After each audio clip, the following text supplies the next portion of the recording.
ኪነ ጥበባችን በጣም በሚያሳዝን ሁኔታ ለእንትን ትኩረት አይሰጥም፣ ለፖለቲካዊ ጉዳይ ትኩረት አይሰጥም።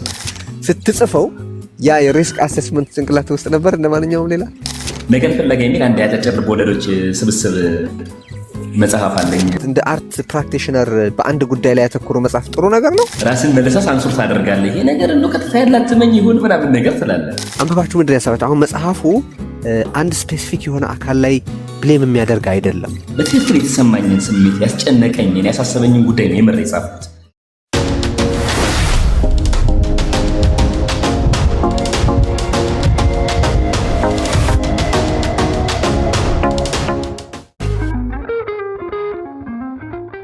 ተስፋብ ካለህ አለሁኝ እሰማለሁ አይደል?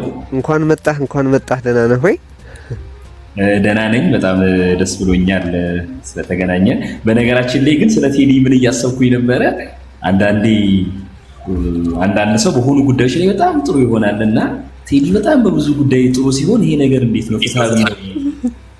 እኛ የተጎዳን አይደለም ወይ? ይሄ ሁሉ ጸጋ አንድ ሰው ላይ ማፍሰስ ልክ ነው ወይ የሚል ጥያቄ ተፈጥሮብኛል።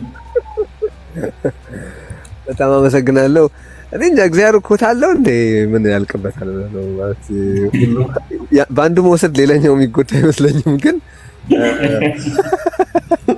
በጣም ደስ ብሎኛል። እንኳን መጣ። ተስፋብ ተሾመ በቅርቡ የዙፋን ልፊያ የተሰኘ በጣም ጥሩ መጽሐፍ አሳትሟል። ይሄ እንነጋገራለን። በጣም ጥሩ ነጥቦች አንስተን እናወራለን። ስለዚህ እስከዛ በያላችሁበት እንግዲህ በተለይ ሀገር ውስጥ ያላችሁ ኮፒውን አግኝታችሁ አንብቡ።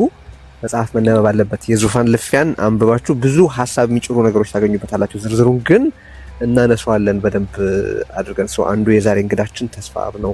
እንኳን መጣህ በድጋሚ። አመሰግናለሁ። እንኳን ተገናኘን በድጋሚ። እንግዲህ ይህ የርዕዮት ኪን ዝግጅት የመጀመር ምክንያት አለው።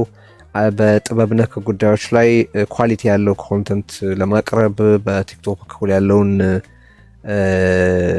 ብዙ እንደው ለትውልዱ በእውነት መልካም ያልሆኑ ነገሮችን በተወሰነ መንገድ ማቅለል እና የውይይቱን ክላይሜት ማስተካከል እንችል ይሆናል በሚል ሙከራ ነው። በተጨማሪ ደግሞ ህብረተሰብ እርስ በርሱ መቀራረብ እንዲችል ጥበብ አንድ በጣም ትልቅ መንገድ ነው ለመገናኘት፣ የመሰረታዊ የሚባሉትን ሰብአዊ እሴቶች መልሶ ሪዲስከቨር ለማድረግ ትልቅ አቅም ያለው ነገር ነው። ስለዚህ ለዛ ሁሉ የኪንና የመሰል ርዕሰ ጉዳዮች ዲስከስ መደረግ ትልቁ ነገር አለውና ነው። ስለዚህ ያንን የምናደርግበት እንዲሆን የእናንተ ተሳትፎ ያስፈልጋል። በነገራችን ላይ በደንብ ካልተካፈላችሁ ያው እንደሚያቋርጠው ታውቃላችሁ ቲክቶክ እና ሰው በተስፋብ እንጀምር። ሶፋር እንግዲህ አለማየሁ መጥቶ ተካፍሎ ወዲያው ቢሄድ ሀሳብ ነበረን፣ ያገኘነው አልመሰለኝም። እኔ ካገኛችሁት በመሀል ሞዴሬተሮች እንግዲህ ትነግሩኛላችሁ። ተስፋብ እስቲ ባንተ እንጀምር። በመጽሐፍ መጀመር እንደው ሁሉ ይጠቃለልበታል ብዬ ስላሰብኩ ነው። እንደገና ደግሜ እንኳን መጣህ ወደ ርዕዮት ኪን ልበልና የዙፋን ልፊያን እንድትጽፍ ግድ ስላለህ ምክንያት ነው እንድናወራ የፈለግኩት። ምክንያቱም እነዚህ በመጽሐፍ የዳሰስካቸው ነገሮች ብዙ ሰዎች ወይ በሮንግ ሳይድ ኦፍ ሂስትሪ ሆነው ወደኋላ ሲያስቡት የሚሸማቀቁበት ወይ ደግሞ በዝምታ ሊያልፉት የሚፈልጉት ነገር ነው። አንተ በተረዳኸው መጠን ነገሮቹን ባየህበት መጠን ካራክተሮች ፈጥረህ ያንን የታለፈበትንም ሆነ በተለያየ ሁኔታ እንደገናም ሊታለፍበት የሚችል ከዚህ ቀደምም ደጋግመን ያለፍንበትን ምዕራፍ በልብ ወለድ መልክ ስለህዋል። ምንድን ነው ይሄ ነገር እንዲጻፍ ያስፈልጋል እንድትል ግድ ያለህ ነገር? አመሰግናለሁኝ።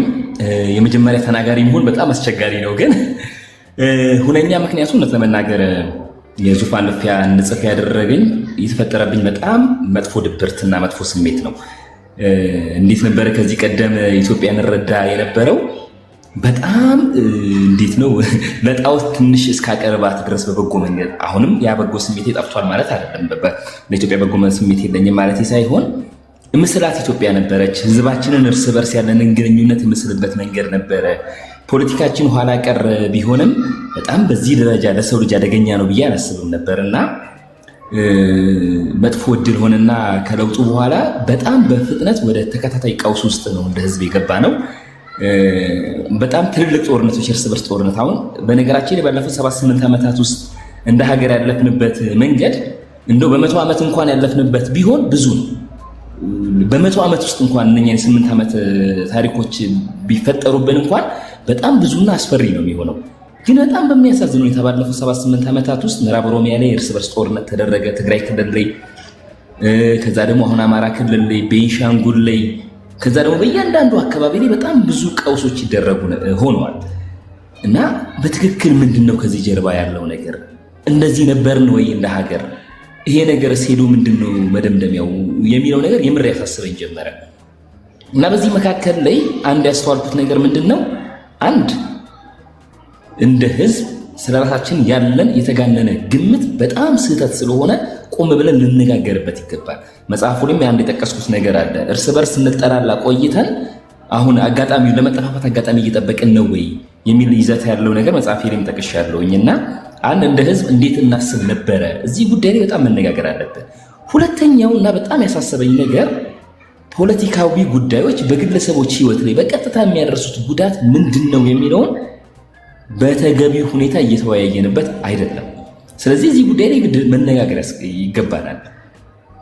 ሌላ በጣም የሚያሳዝነኝና ግራ የሚያጋባኝ ነገር ኪነ ጥበባችን በጣም በሚያሳዝን ሁኔታ ለእንትን ትኩረት አይሰጥም፣ ለፖለቲካዊ ጉዳይ ትኩረት አይሰጥም። እንደሚታወቀው ኪነ ጥበብ ከሰው ለሰው በሰው በኩል የሚተላለፍ ነው። ፖለቲካ ደግሞ የሰው ህይወት ላይ በጣም ቀጥተኛ ተጽዕኖ የሚያሳድር ጉዳይ ነው። እንዲህ በጣም ቀጥተኛ ተጽዕኖ ሰው ላይ የሚያደርሰውን ፖለቲካ ስነ ጽሁፋችን ሲዳፈረው አንመለከትም እና የግድ ግድ ሰጥቶን ዝም ብሎ እንደው ማብኳት ማጨመላለቅ ባይሆንም ግድ ሰጥቶ ልንነጋገርበት ይገባል። እና እነዚህ ነገሮች ነበሩ። ከዛ በኋላ በተለይ ደግሞ ጦርነቶች በጣም በተከታታይ ሲደረጉ ይሄ በትክክል ምንድነው እያደረሰ ያለው? አሁን ስም የሌላቸው ማን መዘገባቸው በጣም ነው የሚያሳዝነው። ለምሳሌ ትግራይ ጦርነት ላይ 1 ሚሊዮን ሰው ሞተ። እነኛ 1 ሚሊዮን ሰዎች እነማን ናቸው? በትክክል ምንድነው? ስማቸውን አናውቃቸውም፣ ቁጥር ነው 1 ሚሊዮን። ግን በትክክል ምንድነው የደረሰባቸው? በዙሪያቸው ያለ ሰው ላይ ምንድነው የደረሰው? እሱን ዳታ መሰብሰብ አንችልም ማለት በሚገባው ደረጃ እያንዳንዱ ዳታ መሰብሰብ ሊከብደን ይችላል። ግን እንደ አንድ የልብ ወለድ ደራሲ በሌላም አካባቢዎች ላይ የሚደርሱ ጉዳቶች ግለሰብ ላይ በትክክል ምንድነው እያደረሱ ያሉት? እንዴት ነው ከኛ ጋር ሪሌት የሚያደርገው? ከዛ ውጪ ደግሞ ፖለቲካችን እንዴት ባለ በጣም ተራ የሆነ የግለሰብ ፍላጎት እየተመራ ነው? ያ የግለሰብ ፍላጎት እንዴት ሆኖ ነው ቀውስ እየፈጠረብን ያለው የሚለውን በጣም መነጋገር ስላለብን ነው ይህንን ለመጻፍ የተገፋፋሁት። ግን ጥሩ መነሻ ነው ማለት የዙፋን ልፊያ ውስጥ ያሉትን ስቶሪዎች አንብቧቸው ነው ማለት የምፈልገው። አሁንም የዛሬ አንዱ ዓላማችን መጽሐፉ የተጻፈበትን ግብ እንዲደርስ ቶት ፕሮቮክ ማድረግ ከቻለ የሆነ አይነት ውይይት መቀስቀስ ከቻለ ትልቅ ስኬቱ ነውና አንብባችሁ የመሰላችሁትን መጻፍ አለባችሁ ለማለትም ነው። እና ካራክተሮቹ አሉ፣ ታሪኩ አለ። እዛ ውስጥ ለመክተት የሞከርካቸው ምንድነው ክስተቶች አሉ። ቅድም የጠቀስከው ነገር አለ። በኢትዮጵያ ውስጥ እንግዲህ ባለፉት 100 ዓመታት የሆነው ነገር በቅርቡ የሆኑ ካሉት ሁሉን አዳራሽ ቀውሶች አንጻር ሲታይ ምንድነው የሚመስለው የሚለው ትልቅ ነጥብ ይመስለኛል። እና የአርቱ ደግሞ ከነባራዊ እውነታ ጋር ዲስኮኔክትድ መሆን በቃ ዴሊብሬትሊ እዛ አካባቢ ያለውን ነገር ኮምፕሊትሊ ኢግኖር ማድረግ ሪስኩ ነው። ይገባናል። ግን ሪስኩንም ቢሆን የምንቀንሰው በአርት በኩል ፕራክቲስ እያደረግን ህብረተሰቡን ከነዛ ሀሳቦች ጋር ስናለማምደው ነውና ያንን አይደለም የምንመለከተው እንዳልከውና ምንድን ነበር ግን አሰስ ማድረግ የነበረብህ ነገር አለ መጽሐፉን ስትጽፍ? ለምሳሌ ከደራሲ ሌሊሳ ጋር ስናወራ ስትጽፍ በጽሁፉ ምክንያት ስለሚመጣው ኮንሲኩዌንስ ታስባለህ ወይ ብዬ ጠይቄው አይ እየጻፍኩ በነበረበት ወቅት አላስብም፣ ተጽፎ ከዛ በኋላ ግን ያው እንደ ማንኛውም ግለሰብ ማሰብ አይቀርም ብሎ ነበር። ስትጽፈው ያ የሪስክ አሴስመንት ጭንቅላት ውስጥ ነበር እንደ ማንኛውም ሌላ? እውነት ለመናገር ስለ ሪስክ ብዙ አላሰብኩኝም። በነገራችን ላይ በጣም ጀብደኛ አይደለሁም። ነገር ግን በጣም ስለ ሪስክ ብዙ የሚጨነቅ አይነት ሰው አይደለሁኝም። ያው ራስን በተቻለ መጠን ልጠብቅ ትሞክራለህ። ግን በምጽፍበት ሰዓት ላይ በትክክል የተሰማኝን ስሜት ያስጨነቀኝን ያሳሰበኝን ጉዳይ ነው የምር የጻፍኩት። ጽፌ ከጨረስኩኝ በኋላ ግን በተለይ ደግሞ ስለማሳተም መወያየት ስንጀምር ባለው ደግሞ መሬት ላይ ያለው ሁኔታ ደግሞ ከግምት ታስገባለህ። ያኔ የተወሰነ ይሄ ነገር ምናምን ነገር ብለህ ታስባለህ። እውነት ለመናገር ግን በምጽፍበት ሰዓት ላይ ምንም አይነት በቃ እንደመጣልኝ ነው የጻፍኩት። በዚህ አጋጣሚ ግን አንድ መናገር የምፈልገው ነገር በጣም ብዙ የሚጽፉ ሰዎች አሉ። ለምንድነው ፖለቲካዊ ጉዳይ ፖለቲካው ህዝብ ላይ ስለሚያደርሰው ጉዳይ ለምንድነው ማጽፉት? ለምንድነው ማትናገሩት? ድምጽ ማትሆኑት ለምንድነው ስትላቸው በቀጥታም በተዘዋዋሪ የሚነግሩክ እንደሚፈሩ ነው። እንግዲህ አንተ የፈጠራም ሰው ጭምር እንደመሆን መጠን እዚህ ሌሎቹም እዚህ ያሉ የፈጠራ ሰዎች እንደሚገባቸው ፈጠራ ስራ ነፃነት ይፈልጋል። ነፃነትና ደግሞ ፍርሃት አልባ መሆን ነው። ቀጥተኛ ግንኙነት አለ እና አንድ ሰው በተቻለው መጠን ራሱ ላይ የፍርሃት ገመድ በተበተበ ቁጥር የፈጠራ አቅሙ ላይም ጭምር ጉዳት እያደረሰ ነውና የሚሄደው ነው። በጣም በተቻለ መጠን ነፃ ሆኖ ሪስክን ረስቶ መጻፍ ጥሩ ነው። ከዛ በኋላ ግን ዞሮ ራስን መለሳ ሳንሱር ታደርጋለህ። ይሄ ነገር እንደው ቀጥታ ያላትመኝ ይሁን ምናምን ነገር ስላለ ሪስክ መርሳት ቀላል ነገር አይመስለኝም። ግን ዞሮ ያው የራስን ጉዳይ እንደተፈለገ አድርጎ አድሬስ ማድረግ የአርት ስራ ነው እና አንድ ነገር ላንሳ እንደው ወደ ሌሎች ስኬቾቻችንም እንድንሻገር ይህንን ጉዳይ በተመለከተ ሪቪው በስርዓት ተሰርቶ በደንብ በየቦታው ልንነጋገርበት ልናወራበት የሚገባ የነበረ ነገር ይመስለኛል እና የምርቃት ስነ ስርዓቱን በተመለከተ ሰዎች ሳጠያይቅ ይኸው አሁን ቅድም የጠቀስከው መንፈስ ነበረ በመጽሐፉ ምረቃ ድባብ ላይ መጽሐፉን እነዚህን ጉዳዮች በቃ በሩቁ የማለት ነገር ያለን ሰው ምንድነው ማንሳት የፈለኩት መጨረሻ ላይ ይሄ መጽሐፍ የቀደሙ ስቶሪዎች ስትጽፍ ቆይተህ ወደዛ የተሻገርክበት ነው ወይስ ከዛ በፊት የተጻፉ ነገሮች አሉ? ከዛ በፊት የጻፍካቸው ስራዎች አሉ በልቦለድ መልክ ኦር ከዚህ በኋላ የምትቀጥላቸው ነገሮች አሉ? እንደ ዣንራስ ፖለቲካን አሁን ፖለቲካል ጸሐፍት አሉ አይደለም? በደራሲያን በፖለቲካ ጉዳዮቻቸው የሚታወቁ ሶሻል ክሪቲክ በመጻፍ የሚታወቁ ኦር የሆነ ስፔሲፊክ ኢሹ ላይ የሚያተኩሩ ደራሲያን እናውቃለን። አንተ እንደ ዣንራ ፖለቲካውን በዛው መንገድ እየጻፍክ ልትቀጥል ያሰብከው ነገር ነው ወይስ ጀስት አንድ ኤፒሶድ ነው ይሄኛው? በግሌ እኔ በጣም ፖለቲካዊ ጉዳይና ማህበራዊ ጉዳይ በጣም ትኩረትን ይስበዋል። ፌስቡክ ላይም ስጽፍ፣ ቲክቶክ ላይም አልፎ አልፎ ቪዲዮ ስሰራ በጣም አንዳንዴ በቃ የሆነ ጉዳይ ትኩረትን ይስብህና ብዙ ጉዳዮችን ከዛ አንጻርም መመልከት ትጀምራለህ እና አጋጣሚ ዛሬ ግጥሞቼን ኤዲት እያደረግኩኝ ነበርና ግጥሞቼን ሳይ በጣም ፖለቲካ ይጫናቸዋል ግጥሞቼ ጭምር። ሳስበው ለወደፊትም ማህበራዊ ጉዳይ ላይና ፖለቲካዊ ጉዳይ ትኩረት አድርጌ የምጽፍ ይመስለኛል። የፖለቲካ ትንታኔ ላይሆን ይችላል፣ ግን ፖለቲካን ማዕከል ያደረጉ ልቦለዶችና ግጥሞችን እየጻፍኩ መቀጠል ይመስለኛል። በነገራችን ላይ ከዚህ መጽሐፍ በፊት ብዙ ሰው ጋር የደረሰ አይመስለኝም። አንተ ጋር ልክልሃለሁ።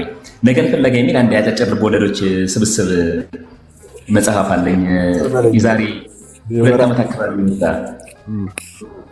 እና እዛ ያጫጭር ልቦለዶች ስብስብ ላይም ማህበራዊ ጉዳይና ፖለቲካዊ ጉዳዮች ላይ ትኩረት የሚያደርጉ ልቦለዶችን ነው የጻፍኩትና ይስበኛል። እኔ በነገራችን ላይ ጥሩ ነው። ግን እንደ አርቲስት እንደ አርት ፕራክቲሽነር በአንድ ጉዳይ ላይ ያተኮረ መጽሐፍ ጥሩ ነገር ነው። ክርክር ስላለ ነው። ህይወትን የሚጽፍ ከሆነ አንድ ደራሲ የህይወትን ልዩ ልዩ ገጾች ነው ማሳየት ያለበት እንጂ አንድ ነገር ላይ ፎከስ አድርጎ ልክ በትወና ቢሆን ታይፕ ካራክተር መሆን ጥሩ አይደለም እንደሚባል በኢሹም እንደዛ የሆነ ጉዳዮች ላይ ብቻ ያተኮረ መጽሐፍ ጥሩ ነገር ነው። ምንድነው ሀሳብህ እሱ ላይ? በሆነ መጠን ገደብ ይፈጥርብሃል። ነገር ግን የምጽፍበት ዓላማ ደግሞ ይወስነዋል። እውነት ለመናገር እኔ የምጽፈው ለፈጠራ ለምናምን ብዬ አይደለም። እውነት ለመናገር ማለት የፈጠራ እንትንን ዝቅ ማድረግም አይደለም። ግን የመጀመሪያ ዓላማ ያለበት እሱ ነበር። ታውቃለህ ለምንድን ነው የምትጽፈው የሚል እኔ የምጽፈው በዓላማ ነው። በተለይ ደግሞ እንደኛ ሀገር ባለ ሁኔታ ውስጥ በዓላማ መጽሐፍ በጣም መበረታታት አለበት ብዬ አስባለሁ። ምክንያቱም በጣም የደሃ ሀገር ውስጥ ነው የምንኖረው። የትምህርት ስርዓታችን በጣም የወደቀ ነው። ብዙ ማህበራዊ ችግሮች ያለብን ሀገር ነን። ፖለቲካችን በጣም የተበላሸ ነው ወዘተ ወዘተ። በጣም ብዙ የተወሳሰበ ችግር ያለበት ሀገር ውስጥ ነው የምንኖረው። ይሄ ብቻ ሳይሆን ወደፊታችንን በጣም አስፈሪ ነው። አንዳንዴ ብዙ ችግሮች ኖሮ ችግሮቹ እየተፈቱ ቢሆን የሚሄዱት ተስፋ አለን ትላለን። እንደው ችግሮች እየተፈቱ እንኳን ባይሄዱ ችግር እየተጨመረ እንኳን ባይሄድ እንደው ተስፋ ባይሆንም መጥፎ ላይሆን ይችላል። ግን እኛ በጣም ብዙ ችግር አለብን እና ደግሞ ችግር እየተጨመረ እየተደመረ የሚሄድበት ሀገር ውስጥ ነው የምንኖረው። ስለዚህ በእንደዚህ አይነት ሀገር ውስጥ ሰዎች በጣም በተቻላቸው መጠን የችግሩን ምንጭ መፈለግ ላይ ለችግሩ መፍትሄ መፈለግ ላይ በጣም መስራት አለባቸው ብዬ አስባለሁ። በአቅማቸው ልክ እና እኔ ደግሞ አሁን እኔ በገባኝ በእኔ ትንሽዬ ንባብ እኔ ከሰዎች ጋር ሳወራ በደረስኩበት ነገር የገባኝ እኛ ሀገር ላይ በጣም ከብዙ ችግሮቻችን ጀርባ ፖለቲካ አለ። ስለዚህ ያ ደግሞ በጣም ከብዙ ችግራችን ጀርባ ፖለቲካ መኖሩ ብቻ ሳይሆን ተገቢውን ትኩረት እያገኘም አይደለም። ስለዚህ እዛ ጋር በጣም እባካችሁ ለዚህ ነገር ትኩረት ስጡ እያልኩ መጮሆን መርጫለሁኝ እና እንትን ግን እንደ ፈጠራ ስራ ግን አንድ ሰው በጣም አንድ አካባቢ ላይ በጣም እያተኮረ መሄዱ የሚበረታታ አይደለም፣ ምንም ጥያቄ የለውም። ነገር ግን እንዳልኩክ ነው እሱ አሁን ቅንጦት መስሎ ይሰማኛልና እባካችሁ ከመጥፋታችን በፊት እዚህ ችግር ላይ እንወያይ ማለቱን መርጫለሁኝ። በጣም ጥሩ። እንግዲህ ጥያቄዎች ካሏችሁ የዙፋን ልፊያ ያነበባችሁ ማንበብ የምትፈልጉ ጥያቄዎች ካሏችሁ ሰብሰብ አድርገን እንደገና መልሰን እንጠይቀዋለን። እስከ ቻልክ አብረህን ቆይ ተስፋ። ምክንያቱም የተከታታዮቻችንም ያነበቡትንም ሰዎች ጥያቄዎች ሪፍሌክት ማድረግ አንዱ ሀሳባችን ስለሆነ ማለት ነው እና አንብባችሁ ምንድን ያሰባችሁ? አሁን መጽሐፉ አንድ በጣም ጥሩ ነገሩ ብዬ የማስበው ያላነበባችሁም ኤክስፔክት ብታደረጉ አንድ ስፔሲፊክ የሆነ አካል ላይ ብሌም የሚያደርግ አይደለም። በነገራችን ላይ ሆሊስቲክ የሆነ እይታ ነው ያለው። እንዳለ ህብረተሰባዊ የሆኑትን የችግር ስሮች ለማየት ነው የሞክረው እንጂ አንድን ጠቅላላ ያገሩን ችግር አንድ ቦታ ወስዶ የመስጠት ነገር አይደለም የምታዩበት። ግን ያነበባችሁ ተስፋአብ መጽሐፉ ላይ ያነሳቸውን ሀሳቦች በተመለከተ ምን ጥያቄዎች እንዳላችሁ ጻፉልን። በዚህ መጽሐፍም ዙሪያ ሆነ ቅድም ተስፋአብ እንዳለው በነዛ ጉዳዮች ላይ የተለየ ውይይት መከሰት መለኮስ አለበት ብለን እናስባለን እና በጣም ነው የማመሰግነው ተስፋአብ።